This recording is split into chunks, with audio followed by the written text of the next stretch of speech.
Bueno, Yuris estudiosos, ¿cómo andan? Acomódense que hoy nos vamos a meter en un berenjenal teórico de aquellos, ¿eh? Vamos a charlar sobre la cuarta fase de la sociología del derecho. Piénsenlo así. Estamos en Estados Unidos a mediados del siglo XX. La sociología estaba medio en crisis existencial, ¿viste? Debatiendo si la sociedad era una especie de gran familia unida donde todos colaboran onda Boy Scouts, o si era más bien, imaginen la Bombonera en un clásico, patadas teóricas para todos lados. Esta etapa arranca justo ahí, con esa tensión de fondo. ¿Vamos bien? Exactamente. Es un momento crucial donde los caminos del pensamiento sociológico sobre la sociedad y por lo tanto sobre el derecho, se separan claramente.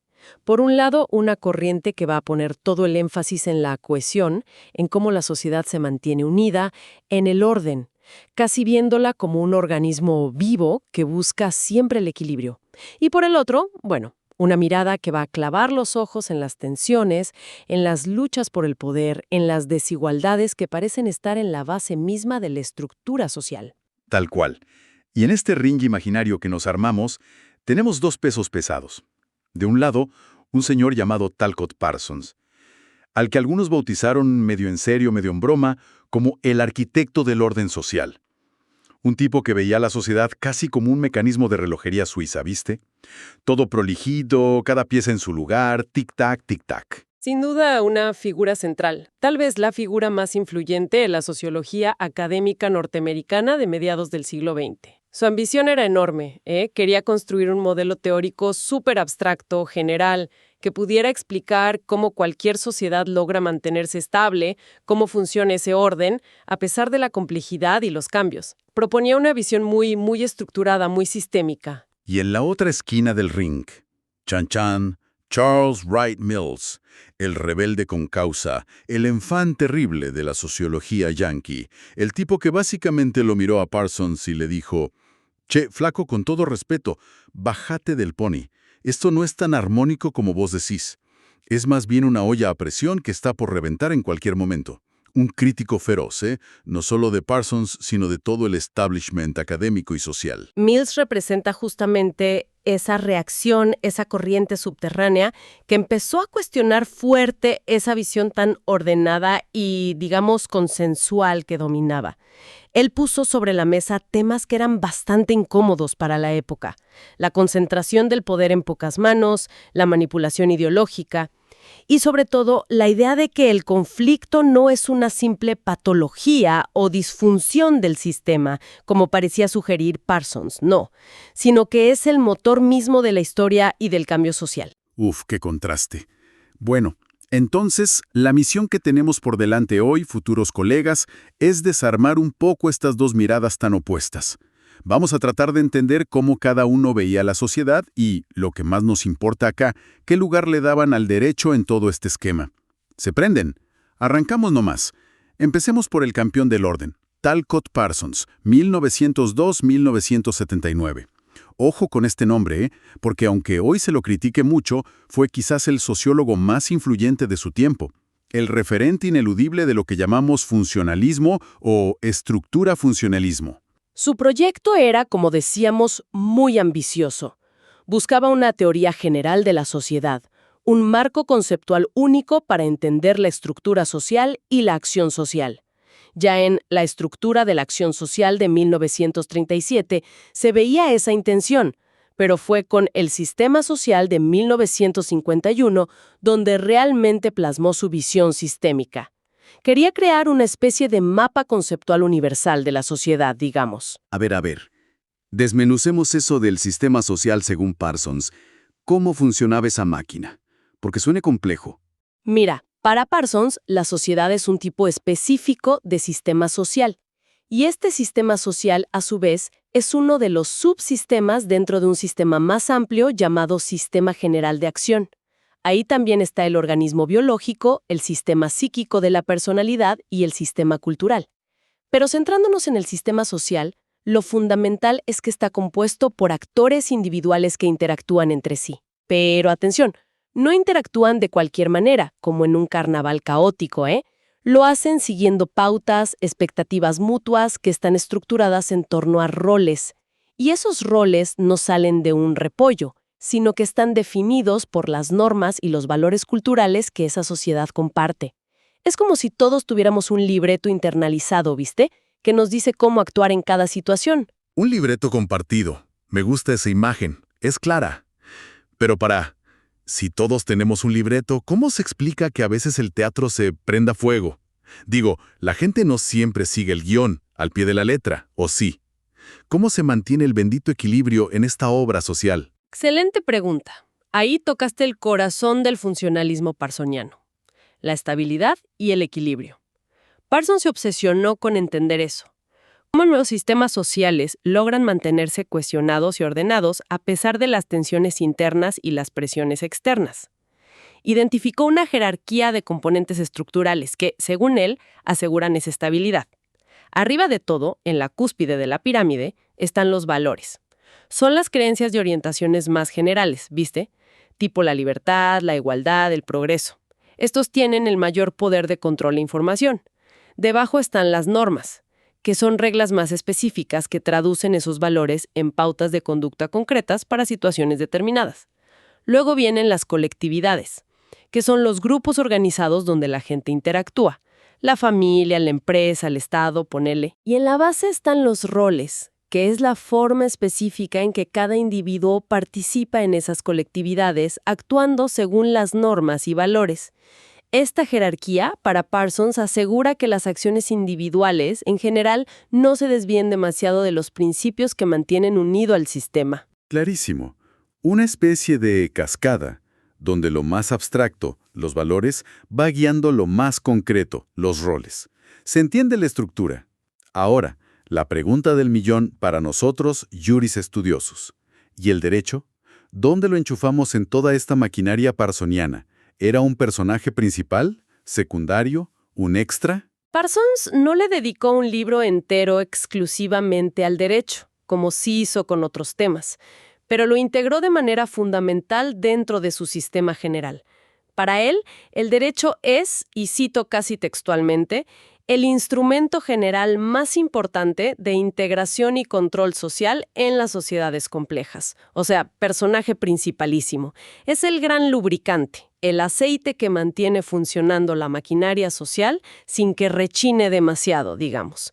Cuando aparecen tensiones, conflictos potenciales, desacuerdos que amenazan con romper la armonía, ahí interviene el derecho para mitigar esos elementos disruptivos, para canalizarlos, para suavizar las fricciones y mantener el sistema en su curso.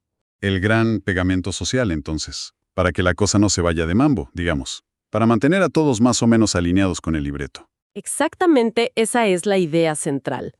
En sociedades modernas, que son mucho más complejas y diferenciadas que las tradicionales, esta función integradora del derecho se vuelve absolutamente crucial y se manifiesta en tareas específicas: legitimar ciertas acciones, decisiones o estructuras de poder, o sea, darles validez social.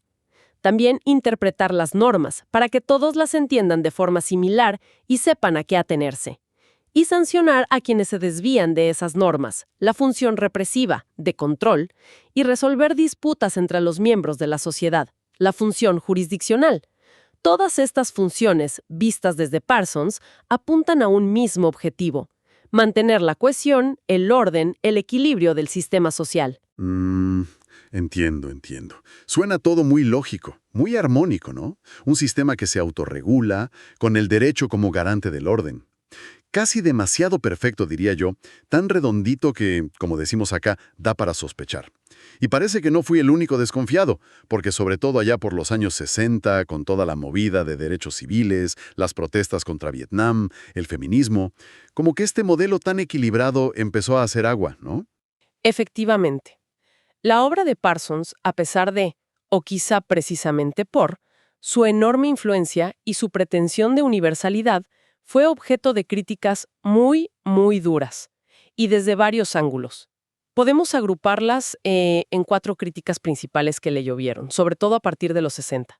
A ver, lárgalas nomás. ¿Por dónde le entraron las balas a don Parsons? Bueno, primero, y quizás la más obvia, fue la crítica ideológica o política. Lo acusaron lisa y llanamente de ser un conservador, un defensor del status quo. Sus críticos, especialmente los de izquierda, veían en su teoría una justificación académica de los valores de la sociedad norteamericana, de la Guerra Fría, del capitalismo, del individualismo, del poder establecido. Decían que su modelo, centrado en el orden y el equilibrio, le venía como anillo al dedo a los gobiernos conservadores para legitimar el sistema existente y descalificar cualquier protesta o disidencia como una simple disfunción. Charles Wright Mills, nuestro otro protagonista, fue particularmente feroz en esto. Llegó a decir que el sentido último de la gran teoría de Parsons era ni más ni menos que la legitimidad del amo. Durísimo. Toma mate, que lo parió. O sea, lo acusaron de ser funcional al poder, de darle letra al que mandaba. Fuerte. Bueno, ¿qué más? Me imagino que esa abstracción de la que hablabas también le jugó en contra. Exacto. Esa es la segunda gran crítica, el abstraccionismo. Le reprocharon que su teoría era tan, pero tan abstracta, tan llena de categorías y esquemas conceptuales, que parecía flotar muy por encima de la realidad social concreta, de los problemas reales de la gente, digamos. Ralph Dahrendorf, otro sociólogo importante, la calificó de utópica, de ser un dibujo tan perfecto como Güero, o sea, vacío de contenido empírico. Mills, otra vez implacable, dijo que gran parte de la obra de Parsons era ininteligible, pura palabrería sofisticada que escondía, en el fondo, bueno, un poco de sociología básica de manual reciclada y un montón de ideología disfrazada de ciencia. Según su cálculo irónico, el sistema social contenía un 50% de palabrería, un 40% de sociología ya conocida del libro de texto y un 10% restante de uso ideológico factible. Una bomba. ¿Qué tipo Mills? O sea, le dijo que era puro humo, básicamente, que no servía para entender lo que pasaba en la calle. Y me imagino la tercera crítica casi se cae de Maduro. Si todo es equilibrio y armonía, ¿dónde cuernos metemos el conflicto y el cambio social? Porque la historia, digamos, no es precisamente un remanso de paz. Diste en el clavo. Esa es la tercera y quizás la crítica teórica más potente. La incapacidad para explicar adecuadamente el cambio social y la omnipresencia del conflicto. Los críticos señalaron que el modelo de Parsons, tan enfocado en la estabilidad, tenía serias dificultades para dar cuenta de las transformaciones sociales profundas, de las revoluciones, de las crisis estructurales. Parsons tendía a ver el cambio como algo gradual, localizado, como ajustes internos del sistema, él lo llamaba diferenciación, ¿viste? Pero no como una ruptura radical o una transformación total. Y claro, si minimizas la posibilidad del cambio estructural, inevitablemente vas a minimizar también el rol del conflicto. Para Parsons, el conflicto era casi como una enfermedad, una patología, una disfunción que el sistema debía controlar y neutralizar lo más rápido posible para volver al estado de equilibrio. No lo veía como una fuerza creativa o como el motor fundamental de la historia. Claro, si tu modelo es un relojito, cualquier cosa que lo trabe es un problema a eliminar, no una oportunidad para cambiar el mecanismo. Pero la realidad es que muchas veces los grandes cambios vienen de grandes conflictos, ¿no? Me parece medio obvio. Exactamente esa fue la crítica central desde las teorías del conflicto. Y para rematar, hubo también una crítica de tipo lógico interno. Algunos señalaron una tensión, una aparente contradicción, entre dos pilares de su teoría. Por un lado, Parsons partía de una teoría de la acción voluntaria, es decir, la idea de que los individuos eligen sus acciones. Pero por otro lado, construía un sistema social superdeterminista, basado en imperativos funcionales, las famosas 4 funciones AGI: adaptación, goal attainment, integración, latencia, que parecían imponerse a los individuos desde afuera, condicionando totalmente sus acciones. ¿Cómo concilias la libertad individual con un sistema tan rígidamente estructurado? Esa tensión entre agencia y estructura nunca quedó del todo resuelta en su obra, la verdad. Bien, bien. Quedó bastante claro el panorama de Don C. Parsons, el arquitecto del orden, su sistema, el rol integrador del derecho y las flor de críticas que le llovieron. Ahora sí, crucemos el ring y metámonos de lleno con el retador, con el enfant terrible. Charles Wright Mills, 1916-1962. el tejano rebelde de la sociología yanqui. Un tipo que, como dijimos, iba por libre, medio a contramano de las camarillas académicas, muy crítico, muy comprometido políticamente. Un personaje fascinante. Acción al funcionalismo dominante. Se caracterizó por una postura intelectual muy crítica, no solo hacia la teoría sociológica establecida, sino hacia la sociedad norteamericana en su conjunto, y por un fuerte compromiso ético y político con los valores democráticos y la transformación social. Su libro más emblemático en este sentido es La imaginación sociológica, de 1959. Es casi un manifiesto donde dispara con munición gruesa contra las corrientes principales de la sociología de su época. Un francotirador intelectual. ¿Y quiénes estaban en su mira? ¿A quiénes les apuntaba principalmente? Identificó 3 grandes enemigos intelectuales dentro de la sociología. El primero, obviamente, era la gran teoría de Talcott Parsons, a la que acusó de abstraccionismo irreal y fetichismo conceptual. ¿Recordás la frase que citamos? Decía que Parsons estaba ebrio de sintaxis y ciego para la semántica. O sea, obsesionado con la coherencia lógica interna de su sistema de cajitas y flechitas, pero totalmente desconectado del significado real de los problemas sociales, de la vida cotidiana, del sufrimiento humano. Creía que su modelo era tan abstracto que no servía para entender ni para cambiar nada concreto. Durísimo. Le dijo que hablaba difícil para no decir nada útil sobre el mundo real. Ok, segundo blanco en la mira de Mills. El empirismo abstracto o metodológico.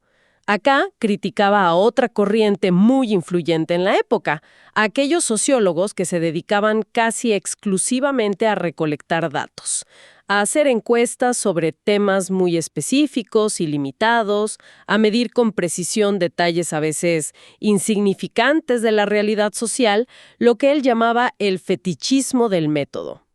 Mills no estaba en contra de la investigación empírica, al contrario, pero criticaba a quienes acumulaban datos sin conectarlos con las grandes preguntas, con las estructuras sociales más amplias, con los problemas históricos y políticos relevantes. Consideraba que este enfoque, obsesionado con la técnica, era güero, vacío de significado sociológico real, porque se perdían los árboles y no veía el bosque, básicamente. La famosa crítica a los que cuentan cuántos ladrillos tiene una pared pero no te dicen si la casa se está por caer. Entendido. ¿Y el tercer objetivo de sus dardos? El poder burocrático dentro de la academia. Mills fue muy crítico con ciertas figuras de mucho poder e influencia en el mundo universitario, a los que llamó irónicamente estadistas universitarios o gerentes del saber. Decía que eran personas que, sin tener necesariamente una obra científica de gran originalidad o profundidad, controlaban los resortes del poder académico, los departamentos universitarios, los fondos para investigación, las revistas científicas importantes, los puestos de trabajo. Criticaba la endogamia, el conformismo y la falta de espíritu crítico que, según él, fomentaba este establishment académico. Imagínate el revuelo que armaba con estas cosas. Un tipo que no se callaba nada. Le tiraba a los teóricos abstractos, a los fanáticos de los numeritos y a los popes de la universidad. Ahora, más allá de a quién criticaba, ¿cuál era el corazón de la sociología de Mills? ¿En qué ponía él el foco? Mills se centró fundamentalmente en el estudio del poder en la sociedad moderna y, más específicamente, en las élites del poder. Este enfoque contrastaba fuerte con la sociología más tradicional, que solía centrarse en las clases sociales definidas por la economía, ¿viste? Mills quería entender quiénes tomaban realmente las decisiones importantes en la sociedad estadounidense de su tiempo y cómo lo hacían. Interesante cambio de foco, no tanto las clases, sino las élites. ¿Y qué encontró en esa investigación? ¿Qué es lo que argumentaba sobre el poder en Estados Unidos? Bueno, su tesis principal, desarrollada sobre todo en su libro La élite del poder, 1956, es que los grandes mitos sobre los que se asentaba la imagen de la democracia americana, la famosa división de poderes, la idea de una sociedad de contrapesos donde distintos grupos se equilibran, la creencia en la igualdad de oportunidades, todo eso eran en gran medida mitos, fachadas que ocultaban una realidad muy distinta, Sostenía que en la práctica la sociedad estadounidense estaba dirigida y manipulada por una élite relativamente pequeña y concentrada, que ocupaba las posiciones clave en tres esferas institucionales fundamentales: la política, altos cargos del gobierno; la económica, directivos de las grandes corporaciones; y la militar, el alto mando. Estas tres élites, decía Mills, estaban cada vez más entrelazadas y tomaban las decisiones cruciales que afectaban la vida de millones de personas, a menudo a espaldas del público y del Congreso. Y un punto clave de su análisis, que era realmente provocador, ¿sabes cuál era? Que esta élite del poder era en gran medida intercambiable. Mills documentó cómo las mismas personas o personas del mismo círculo social y con la misma mentalidad circulaban fluidamente entre los altos puestos del gobierno, los directorios de las grandes empresas y la cúpula militar. Pasaban de ser generales a ser directores de corporaciones contratistas del Pentágono o de ser empresarios a ocupar cargos en el gabinete presidencial. Para Mills, este fenómeno de puerta giratoria demostraba que la idea de un equilibrio de poderes entre instituciones supuestamente independientes era una ficción, un cuento. En realidad, se trataba de un círculo de poder bastante cohesionado y homogéneo en sus intereses y su visión del mundo. ¡Qué fuerte! O sea, que el tipo decía que los de arriba eran siempre los mismos, que se cambiaban de silla, pero seguían cortando el bacalao. Un escándalo para la época. ¿Y qué decía de la gente común, de nosotros, los de a pie, la clase media? Éramos todos unos perejiles manipulados. Bueno, tampoco se salvó la clase media de su mirada crítica, ¿eh? Le dedicó otro libro importante, Cuello Blanco, White Collar, 1951. Ahí analizaba a las nuevas clases medias urbanas, empleados administrativos, profesionales, vendedores. Su visión era bastante pesimista, la verdad. Las describió como una masa creciente de gente relativamente cómoda en lo económico, pero políticamente apática, conformista, más preocupada por el estatus social, el consumo y la vida privada que por los grandes asuntos públicos. Las veía como fácilmente manipulables por la publicidad, los medios de comunicación de masas y las propias élites. En general, las consideraba desinteresadas de la política activa y poco dispuestas a organizarse para defender sus intereses o desafiar el poder establecido. Una visión bastante desalentadora, sin duda. Una piña también para la clase media. Y la pintó como medio dormida, ¿no? Ahora volvamos a nuestro eje, que nos estamos yendo por las ramas, aunque qué ramas interesantes. ¿Cómo encaja el derecho, la ley, en toda esta visión crítica de Mills y de la sociología del conflicto que él representa? Si la sociedad no es armonía sino lucha de poder, ¿qué pito toca el derecho ahí? Olvidémonos del pegamento social de Parsons, me imagino. Exactamente. Desde esta perspectiva conflictivista, inspirada en parte por la tradición crítica que viene de Marx, pero adaptada a la sociedad del siglo XX, la sociedad no se ve como un sistema en equilibrio, sino como una arena de conflicto permanente entre diferentes grupos, no solo clases, también grupos de estatus, élites, etc., que tienen intereses contrapuestos y que luchan constantemente por recursos escasos como la riqueza, el poder y el prestigio. El conflicto, entonces, no es una anomalía o una patología a corregir, sino que es la norma, la condición estructural básica de la sociedad. Ok, si la sociedad es una lucha constante, entonces, ¿el derecho qué es? ¿El árbitro imparcial? No me suena. Para nada. Para Mills y para toda esta corriente de sociología crítica o del conflicto, el derecho deja de ser visto como ese instrumento neutral de integración y consenso que pintaba Parsons.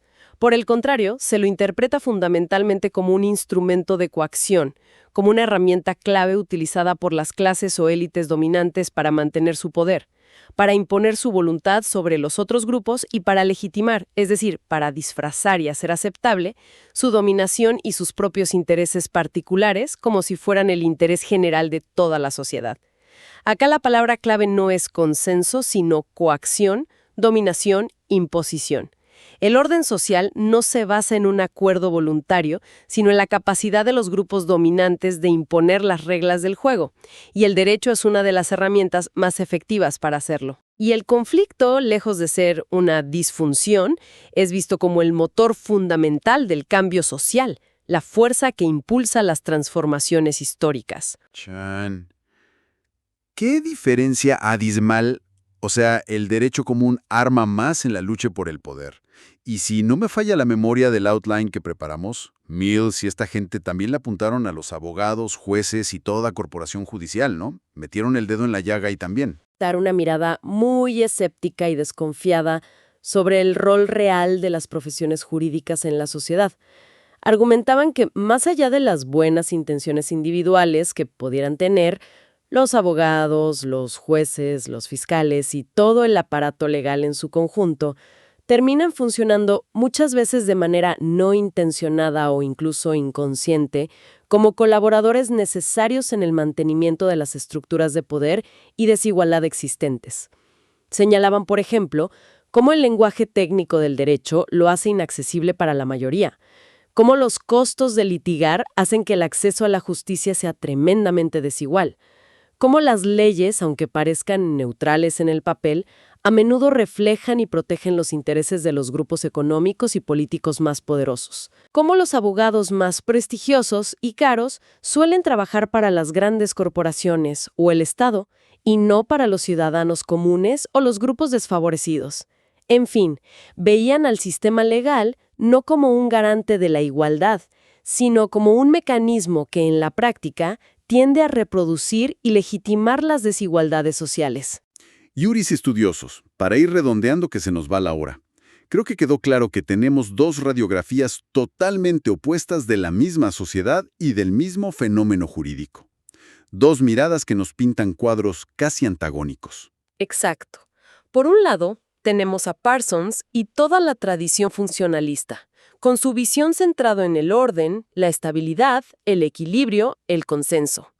Desde esta óptica, el derecho aparece como el gran integrador, como el mecanismo fundamental que asegura la cohesión social en sociedades complejas, como ese aceite que lubrica las relaciones para que el sistema funcione sin mayores sobresaltos ni conflictos destructivos. Y por el otro lado tenemos a Mills y la tradición de la sociología del conflicto, que ponen el foco en la lucha de poder, en la dominación, en la desigualdad estructural, en el conflicto como motor de la historia.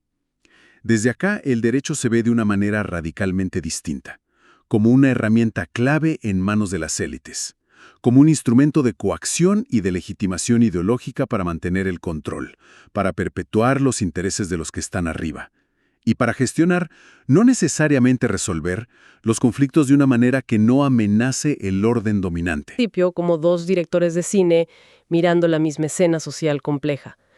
Uno elige enfocar la cámara en la estructura estable, en cómo las diferentes partes parecen colaborar para mantener el todo funcionando armoniosamente.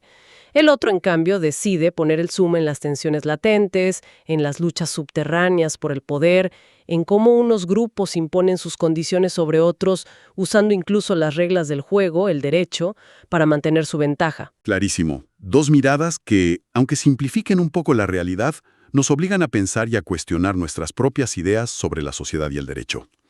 Y acá, como buen profe Argento que intenta ser uno, les dejo picando una pregunta, como para que la mastiquen en el bondi de vuestra casa o mientras se ceban unos mates. Entre ese orden casi utópico que nos pintaba Parsons y ese tilombo estructural permanente que denunciaba Mills, ¿dónde les parece que estamos parados hoy, acá y ahora? ¿Nuestro derecho se parece más al pegamento social o al garrote del poder? Es la pregunta del millón, ¿no? Probablemente la respuesta no sea ni una cosa ni la otra en estado puro. La realidad social es siempre mucho más compleja, más contradictoria y más llena de matices que cualquier modelo teórico. Las sociedades tienen mecanismos de integración y fuentes constantes de conflicto al mismo tiempo. El derecho, casi con seguridad, cumple ambas funciones simultáneamente. Puede ser un factor de cohesión y de orden, y también un instrumento de poder y de desigualdad, a menudo en la misma ley o en la misma decisión judicial. La clave está en analizar críticamente cuándo y cómo opera de una manera u otra. Totalmente de acuerdo. No hay respuestas fáciles. Pero es innegable que la mirada de Mills, esa que nos obliga a preguntarnos siempre ¿a quién beneficia esto? ¿Quién tiene el poder acá? Nos resuena bastante fuerte por estos pagos, ¿no les parece? Aunque, ojo, tranqui, siempre hay que buscar los grises, debatir, no comprarse el paquete entero de nadie. Eso sí, en el parcial no me vengan a citar esta charla como fuente bibliográfica, ¿eh? Usen los libros. Queda flotando entonces, como un desafío permanente para quienes estudiamos o trabajamos con el derecho, esta tensión fundamental. La tensión entre la aspiración a un orden justo y consensuado y la realidad muchas veces brutal del conflicto de intereses y la desigualdad de poder. Una tensión que se manifiesta todos los días en cómo se hace, cómo se interpreta, cómo se aplica y cómo se vive el derecho, y que lejos de estar resuelta, sigue definiendo gran parte de nuestra experiencia social y jurídica contemporánea. Exactamente. Bueno, futuros colegas, hasta acá llegamos por hoy con esta incursión en el pensamiento de dos gigantes de la sociología y sus miradas cruzadas sobre el derecho. Espero que les haya servido para pensar, para discutir, para seguir profundizando, a seguir estudiando y sobre todo, a seguir pensando críticamente. Nos vemos en la próxima.